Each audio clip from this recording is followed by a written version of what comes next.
नमस्कार दोस्तों। पिता शांति भूषण बड़े वकील थे, लेकिन पुत्र प्रशांत भूषण मनरेगा में मजदूरी करते हैं, इसलिए खुलकर नेपोटिज्म के खिलाफ बोलते हैं। भाजपा नेताओं को टारगेट कर रहे हैं। कांग्रेस पार्टी और उनके इकोसिस्टम के प्रोपेगेंडा के थ्रू देश के युवाओं को भड़काने का प्रयास कर रहे हैं। लेकिन देश के नौजवान हैं जो कहते हैं कि ये खुद नेपोकिड है। पिता बड़े वकील थे, इसलिए ये वकील हैं। शायद तभी इनके साथ ही ये होता है।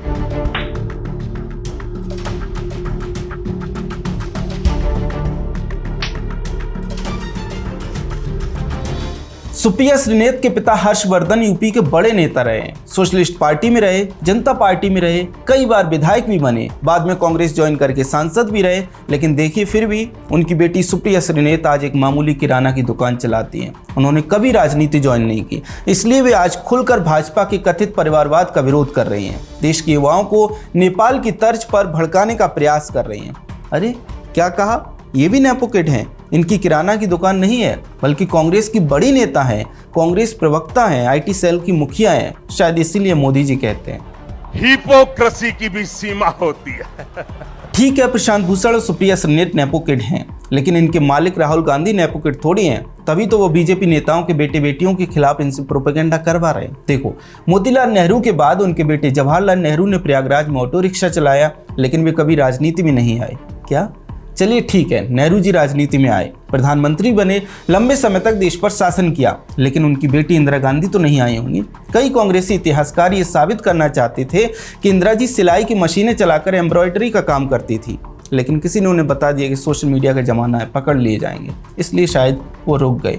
मतलब ये कि मोतीलाल के बेटे जवाहरलाल, जवाहरलाल की बेटी इंदिरा गांधी, इंदिरा गांधी के पति फिरोज गांधी, फिरोज गांधी के दोनों बेटे राजीव गांधी और संजय गांधी, दोनों बेटों की दोनों पत्नियां सोनिया गांधी, मेनका गांधी, बेटों के बेटे इंदिरा गांधी, प्रियंका गांधी, सभी के सभी नेपोकिड हैं। कांग्रेस दुनिया की सबसे बड़ी नेपोकिड्स की पार्टियों में से एक है। अरे बताओ, ये बात तक मुझे नहीं पता थी। मैं तो सोच रहा था कि भले ही नेहरू ने ऑटो रिक्शा नहीं चलाया, इंदिरा जी ने सिलाई की मशीनें नहीं चलाई, लेकिन उनके बेटे संजय जरूर ठेकेदार बन गए होंगे। मारुति की स्थापना से लेकर किशोर कुमार को ऑल इंडिया रेडियो पर बैन करने और देश की नसबंदी करने तक सारे फैसले वही लेते थे। मजा ये कि न तो कभी पद और गोपनीयता की शपथ लेने की आवश्यकता पड़ी और ना ही संसद को जवाब देने की। और जैसा कि हम सब जानते हैं, राजीव गांधी पायलट रहकर बोर हो गए तो पार्टी के जनरल सेक्रेटरी बन गए और फिर प्रधानमंत्री बन गए। उनकी पत्नी ने अपने बेटे और बेटी के लिए क्लियर कर दिया था कि वे नेपोकिड न बने और केवल सांसद बनकर संतोष करें। इसलिए राहुल गांधी सांसद बन बैठे, और वह भी इतने बड़े सांसद कि भारत सरकार की कैबिनेट के फैसले को तो ऐसे ही फाड़ कर फेंक देते थे। बाद में प्रियंका जी ने भी मां की आज्ञा का पालन किया और नेपोकिड नहीं बनी। उन्हें बिना किसी अनुभव के पार्टी की जनरल सेक्रेटरी बनना गंवारा था, लेकिन नेपोकिड बनना उन्हें बिल्कुल पसंद नहीं था। दोनों ने मां के आदेश का सदा पालन किया और नेपोकिड कभी नहीं बने। और ये नेपोकिड नहीं बने शायद इसीलिए आज कांग्रेस पार्टी के नेता भाजपा नेताओं को नैतिकता के आधार पर टारगेट कर रहे हैं, और इनका पूरा हक बनता है। जिस पार्टी की मालकिन ने अपने बच्चों को नेपोकिड नहीं बनने दिया, वही पार्टी तो दूसरों को टारगेट कर सकती है। ये सब दोगलापन है। अच्छा, ये भी हो सकता है कि कांग्रेस इंडी गठबंधन के दूसरे दलों की नैतिकता उधार लेकर सवाल उठा रही हो। जैसे समाजवादी पार्टी को देख लीजिए। मुलायम सिंह यादव ने काशीराम के सुझाव पर और बीजेपी नेता केसरीनाथ त्रिपाठी के दिए हुए नाम से पार्टी जरूर बनाई, लेकिन उनका परिवार कभी राजनीति में नहीं आया। उनके बेटे अखिलेश यादव सफाई में किसानी करते हैं। अच्छा, वो भी नहीं करते, वह भी नेता हैं, यूपी के सीएम रहे हैं। मुलायम के बाद वही समाजवादी पार्टी के कर्ता धर्ता हैं। ये अलग बात है कि पार्टी अखिलेश को देने के बाद नेताजी ने भारत भर को बताया कि उन्होंने गलती से भी अपने किड को नेपोटिज्म से रत्ती भर जुड़ने नहीं दिया। अखिलेश जी कभी भी नेपोकिड नहीं बने, एमपी बने, सीएम बने, पार्टी के मालिक बने, लेकिन नेपोकिड नहीं बने, ना कभी भी नहीं। उनकी पत्नी तो और भी स्ट्रिक्ट, पति का साथ लोकसभा में देने के लिए एमपी बनी, लेकिन नेपोकिड होना उन्होंने कभी स्वीकार नहीं किया। अखिलेश के चाचा शिवपाल मंत्री रहे, उनके बेटे आदित्य यादव, दूसरे चाचा रामगोपाल यादव के बेटे अक्षय यादव और चचेरे भाई धर्मेंद्र यादव भी लोकसभा के सांसद रहे हैं, लेकिन नेपोकिड नहीं बने। मतलब परिवार के 5 सदस्य इस समय लोकसभा में गए और रामगोपाल राज्यसभा में है, यानी कुल मिलाकर 6 सदस्य संसद में, तभी भी वो परिवारवाद का विरोध कर पा रहे हैं। क्यों? क्योंकि वो नेपोकिड नहीं बने। गजब बेइज्जती है।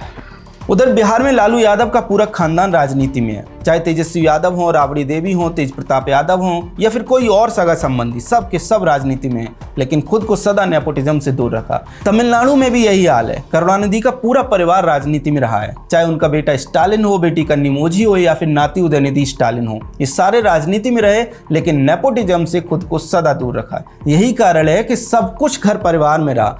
मुरासोलोनी मारिन से लेकर दयानिधि मारिन तक सबने बड़ी मेहनत से नेपोटिज्म से खुद को अलग रखा। इन्हीं लोगों से इंस्पायर होकर महाराष्ट्र में उद्धव ठाकरे की शिवसेना हो या शरद पवार की एनसीपी हो, झारखंड में सोरेन परिवार की जेएमएम या फिर पंजाब में बादल परिवार का अकाली दल, सभी के सभी क्षेत्रीय दल भले ही परिवारवादी हैं लेकिन नेपोटिज्म को अपने पास फटकने तक नहीं दिया। और यहीं से आता है इनका नैतिक बल, जिसका सहारा लेकर ये आज भाजपा वालों को लजवा पा रहे हैं और बीजेपी के लिए नेपोकिड का नैरेटिव बना पा रहे हैं। समझ रहे हो? वैसे कांग्रेस उनके बच्चे और आपके बच्चे का नैरेटिव चला रही है, तो आइए जरा देख लेते हैं कि अलग अलग समय पर कांग्रेस और इंडी गठबंधन के बच्चे क्या कर रहे थे और आपके बच्चे क्या कर रहे थे। इस तस्वीर को देखिए। इंदिरा गांधी के साथ सोनिया गांधी, राहुल और प्रियंका गांधी बैठे हैं, प्लेन में बैठकर जन्मदिन सेलिब्रेट कर रहे हैं। अब इसी के बराबर में ये तस्वीर देखिए। उस समय भारत के लोगों के पास पेट भरने के लिए अनाज तक नहीं था, लोग भूखे मर जाते थे। और दूसरी तरफ नेहरू गांधी परिवार इस तरह से जन्मदिन सेलिब्रेट करता था। उनके बच्चे और आपके बच्चे की नेपाली टूल किट भारत में लागू करनी है तो कांग्रेस को बताना चाहिए कि आपातकाल में किसके बच्चे लुटियन दिल्ली में महफिलें सजाते थे और किसके बच्चों की जबरन नसबंदियां कराई जा रही थी, किसके बच्चों को जेल में ठूसा गया था और किसके बच्चे मजे ले रहे थे। कांग्रेस को बताना चाहिए कि 1984 के सिख दंगों में किसके बच्चे मरे और किसके बच्चों को सत्ता मिली, भोपाल गैस त्रासदी में किन के बच्चों की जान गई और किसके बच्चों ने उसका राजनीतिक लाभ उठाया। कांग्रेस को बताना चाहिए कि पाकिस्तान का बंटवारा करके किसके बच्चों का लाभ हुआ और किसके बच्चों को बर्बाद किया गया। दशकों तक सरकारें गिराकर सत्ता में रहने के लिए राजनीतिक षड्यंत्र करके कांग्रेस ने किसके बच्चों का लाभ किया और किसके बच्चों का नुकसान पहुंचाया। संविधान की धज्जियां उड़ाकर किसके बच्चे सुपर पीएम बनकर बैठे थे और उनकी कार्यकाल में किसके बच्चों पर रामलीला मैदान में लाठियां चलाएंगी। बात अगर इंडी गठबंधन की है तो समाजवादी पार्टी को बताना चाहिए कि मुजफ्फरनगर दंगों में किसके बच्चों को लाभ हुआ और किसके बच्चे मारे गए। आरजेडी को बताना चाहिए कि चरम भ्रष्टाचार, चरम गुंडागर्दी और चरम जातिवादी हिंसा से किसके बच्चों ने मौज काटी और किसके बच्चों ने सजा भुगती। कांग्रेस और इंडी गठबंधन के दल शायद इन सवालों का जवाब ना दें, लेकिन इन सवालों के जवाब देश जानता है। शायद इसीलिए देश की जनता बार बार चुनावों में इन्हें विपक्ष में बैठने को कहती है। फिर भी समस्या यह है कि कांग्रेस ने आज पूरी तरह से अपनी राजनीति आउटसोर्स कर दी है, पार्टी टूल किट के आधार पर चल रही है। यही कारण है कि देश में परिवारवाद की जनक परिवारवाद पर एक ऐसे दल को घेरना चाहती है जिसके सबसे बड़े नेता नरेंद्र मोदी के परिवार का एक शख्स आज तक राजनीति में नहीं आया, जिसके दूसरे सबसे बड़े नेता अमित शाह के परिवार का कोई शख्स राजनीति में नहीं है, जिसके अध्यक्ष जेपी नड्डा के परिवार का एक शख्स पॉलिटिक्स में नहीं है, जिसके सभी बड़े नेताओं के परिवारों का एक भी शख्स सक्रिय राष्ट्रीय राजनीति में नहीं है। उस दल को आप परिवारवाद पर घेरना चाहते हैं। आप बार बार जय शाह को लाएंगे, नितिन गडकरी के बेटों को लाएंगे, अरुण जेटली के बेटों को लाएंगे, लेकिन ये नहीं बताएंगे कि इन नेताओं के बेटे राजनीति में नहीं हैं। ये लोग अपना अपना काम कर रहे हैं जैसे किसी भी आम भारतीय के बच्चे करते हैं, और क्यों ना करें। ये सोने की चम्मच लेकर पैदा होने वाले शहजादे थोड़ी हैं जो 20-20 साल तक असफल होने के बाद भी गन्ना चूस कर हीरो बन जाएंगे। इनमें से कोई भी अपना व्यापार कर रहा है, कोई अपना दूसरे सेक्टर्स में काम कर रहा है। ऐसे में इनको लेकर भाजपा को टारगेट करना अव्वल दर्जे की राजनीतिक धूर्तता दिखाई देती है। लेकिन जी हाँ, लेकिन यह है कि कांग्रेस पार्टी फिर भी नेपाली नेपोकिड का नैरेटिव देश में ठूंसने का प्रयास कर रही है, जिससे कि युवाओं को भाजपा के खिलाफ भड़काया जा सके। हो सकता है कि उन्हें नेपाल वाली टूल किट भेजी गई हो, क्योंकि बांग्लादेश और श्रीलंका वाली टूल किट तो चली नहीं। अब नेपाल वाली टूल किट को लागू करने का विचार शायद इकोसिस्टम का होगा, लेकिन सच यही है कि पूरा इकोसिस्टम घोर परिवारवादी है। कांग्रेस पार्टी और इंडी गठबंधन के दल तो नेपोकिड्स के घराने हैं, ऐसे में युवा इनके झांसे में आएंगे, इसमें संदेह है।